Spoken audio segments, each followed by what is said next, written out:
Budget है, budget है। तो ये तस्वीरें शिमला उपायुक्त कार्यालय के बाहर की देख रहे हैं आप। केंद्रीय बजट जो कि 1 फरवरी को पेश हुआ है, उसके खिलाफ यहाँ पर ये सीटू प्रदर्शन कर रही है और मजदूर विरोधी इस बजट को करार दिया जा रहा है सीटू की तरफ से। और ये आप देख सकते हैं डिमांड्स भी आप इनके जो पोस्टर बैनर हाथ में लिए हुए हैं उस पर साफ तौर पर देख सकते हैं। 4 लेबर कोड को नष्ट करने की मांग हो रही है, 12 घंटे का कार्य दिवस नहीं चलेगा, इस तरह की बात यहाँ पर लगातार की जा रही है। 26,000 न्यूनतम वेतन की मांग लगातार जो है वो सीटू करता आया है और आज सेंट्रल बजट के खिलाफ ये यहाँ पर गुस्सा जाहिर किया जा रहा है। ये तस्वीर आप देख सकते हैं। सरकार है, के पक्ष में बजट पेश करने में सरकार है। मजदूर एकता जिंदाबाद, मोदी सरकार है। मजदूर विरोधी बजट नहीं चलेगा, मजदूर विरोधी बजट नहीं चलेगा। बोल मजदूर हल्ला बोल, महंगाई को लेकर हल्ला बोल, 26,000 न्यूनतम वेतन को लेकर हल्ला बोल, लेबर कोड को वापस लेने को लेकर हल्ला बोल, मजदूर एकता जिंदाबाद, मजदूर विरोधी लेबर कोड नहीं चलेगा, मजदूर विरोधी बजट नहीं चलेगा। मजदूर किसान एकता जिंदाबाद, केंद्रीय ट्रेड यूनियन की एकता जिंदाबाद, केंद्र सरकार होश में आओ, मजदूर विरोधी बजट। तो देख सकते हैं आप केंद्र सरकार के खिलाफ यहाँ पर नारेबाजी की जा रही है और मजदूर विरोधी जो है इस बजट को करार दिया जा रहा है सीटों की तरफ से। विरोधी बजट नहीं चलेगा, मजदूर विरोधी बजट नहीं चलेगा, किसान विरोधी बजट नहीं चलेगा, जनता पर आर्थिक बोझ लादने वाला बजट नहीं चलेगा, जनता पर आर्थिक बोझ लादने वाला बजट नहीं चलेगा। केंद्र की मोदी सरकार होश में आओ, केंद्र की मोदी सरकार होश में आओ, जनता पर आर्थिक बोझ लादने वाला बजट नहीं चलेगा, आम जनता विरोधी बजट नहीं चलेगा, आम जनता विरोधी बजट नहीं चलेगा, मजदूर विरोधी बजट नहीं चलेगा, मजदूर किसान विरोधी बजट नहीं चलेगा, छात्र नौजवान महिला विरोधी बजट नहीं चलेगा, आम जनता की लूट और पूंजीपतियों को छूट नहीं चलेगी। पर आज का प्रदर्शन किया जा रहा है, राष्ट्रव्यापी प्रदर्शन है आज। आपको मालूम है अभी केंद्र सरकार ने बजट प्रस्तुत किया है।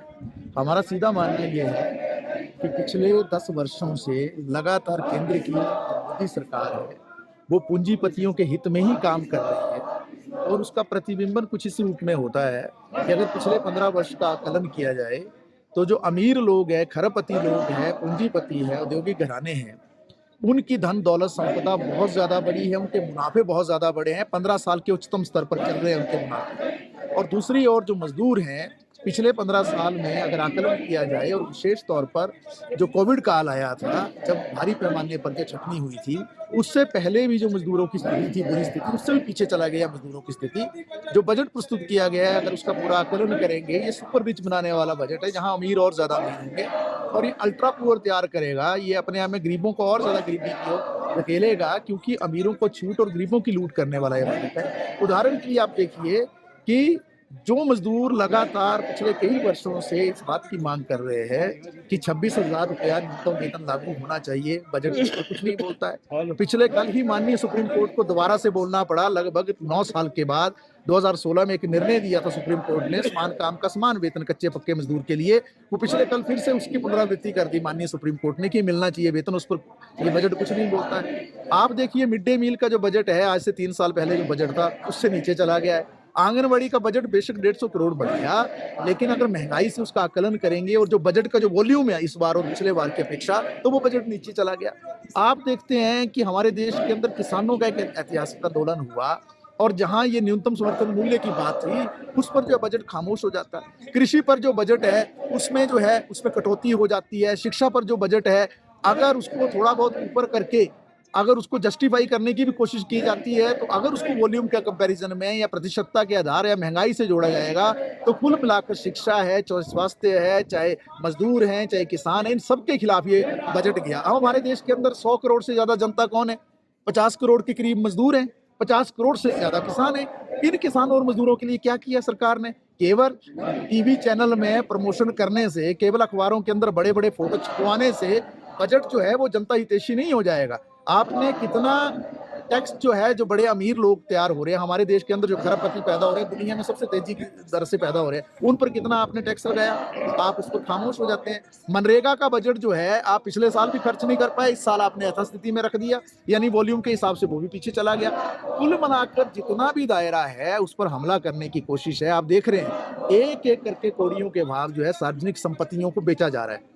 कोई ऐसा महकमा बचा नहीं है हमारे देश के अंदर, चाहे वो हवाई जहाज का महकमा है, चाहे रेलवे है, चाहे हमारी सड़कें हैं, चाहे वो हमारा कोयला खदानें हैं, चाहे हमारा जो है दूसरे जो सार्वजनिक क्षेत्र के अंदर जो सरकारी दायरे हैं, जितने भी हैं A to Z, सबको एक एक करके जो बेचा जा रहा है। नेशनल मोनेटाइजेशन पाइपलाइन को आधार बनाकर जो है पैसा जुटाने की आड़ में कौड़ियों के भाव पूरी संपत्तियों को अमीरों के पक्ष में मोड़ा जा रहा है। आप देख रहे हैं इंश्योरेंस सेक्टर में जो 100% जो FDI ले आई है, प्रत्यक्ष विदेशी निवेश, हम तो पूछना चाहते हैं, हम तो भारतीय जनता पार्टी से प्रश्न करना चाहते हैं। आज से 15 साल 20 साल पहले आप आंदोलन करते थे ना, आपका स्वदेशी जागरण मंच बोलता था ना कि बाहर की कंपनियां नहीं आनी चाहिए। वो स्वदेशी जागरण मंच कहाँ चला गया है? वो RSS को बताना पड़ेगा, वो भाजपा को बताना पड़ेगा, वो आई वॉच था। आज जो है पूरी तरह से जो इस देश के बड़े बड़े पूंजीपति हैं और जो विदेशी पूंजीपति हैं, उनके साथ ये सरकार खड़ी हो गई है। और जो असल सवाल है, महंगाई का सवाल है, रोजगार का सवाल है, सरकारी क्षेत्र को बचाने का सवाल है, मजदूरों के वेतन को बढ़ाने का सवाल है, किसानी की रक्षा करने का सवाल है, कृषि संकट से किसानों को बाहर निकालने का सवाल है, कृषि पर बजट बढ़ाने का सवाल है, मजदूरों के लिए ज्यादा वेतन देने का सवाल है, लेबर कोड आज जिस तरीके से थोपने की साजिश चल रही है। आपको मालूम होगा कि 1 अप्रैल से ये सरकार जो है आनन फानन में लेबर कोडों को थोपना चाहती है, जहां बदुआ मजदूरी जो है वो पैदा होगी। और वो बदुआ मजदूरी क्या होगी कि आपकी ड्यूटी 12 से 12 घंटे की ओर लौटेगी। हमारे देश के 2 पूंजीपति कह चुके हैं, इन्फोसिस के नारायण मूर्ति और L&T के सुब्रमण्यम, कि मजदूरों से 12 से 15 घंटे ड्यूटी कराओ, हफ्ते की छुट्टी भी मत दो। और सरकार जो है कहीं ना कहीं इनके साथ खड़ी है। आप देखिए कि महिलाओं के नारी उत्थान और जो महिला सशक्तिकरण की बातें की जाती है, पोल खुल गई इनकी। 65 लाख से ज्यादा महिलाएं तो इसी में हैं, आंगनवाड़ी, मिड डे मील और आशा में। और दूसरी स्कीमों को जोड़ दो तो 1 करोड़ से ज्यादा महिलाएं। उनके बजट में क्या किया इन्होंने? आंगनवाड़ी के बजट में क्या किया? वो 150 करोड़ बढ़ाकर भी जो घाटे में ले गए वॉल्यूम के हिसाब से। मिड डे मील का तो बढ़ाया ही नहीं आपने, 3 साल पहले से भी नीचे के और आप ले गए। आपने आशा की दुर्गति करके रख दी। तो कुल मिलाकर ये बजट जो है जनता विरोधी है, और इसलिए इसके खिलाफ जो हम अपनी आवाज बुलंद करने आए हैं। और हम कहना चाहते हैं कि आने वाले समय में केंद्र सरकार को ये जो उनकी मजदूर, किसान और आम जनता विरोधी नीतियां हैं, इसका कड़ा खामियाजा भुगतना पड़ेगा। और हिमाचल के अंदर भी हम मार्च के महीने में जो बजट सत्र होगा, हजारों मजदूरों को लामबंद करते हुए पूरे प्रदेश के अंदर भी हम हड़ताल पे जाएंगे। और एक बड़ी रैली जो है शिमला के अंदर हम करने जा रहे हैं। हमसे जुड़े रहने के लिए हमारे YouTube चैनल को सब्सक्राइब करें और नई वीडियो की नोटिफिकेशन के लिए बेल आइकॉन को दबाएं। अगर आप ये वीडियो Facebook पर देख रहे हैं तो लाइक जरूर करें और ज्यादा से ज्यादा शेयर करें। इसी तरह के और भी अपडेट्स के लिए फॉलो करें हमारा Instagram पेज himachal.kesri।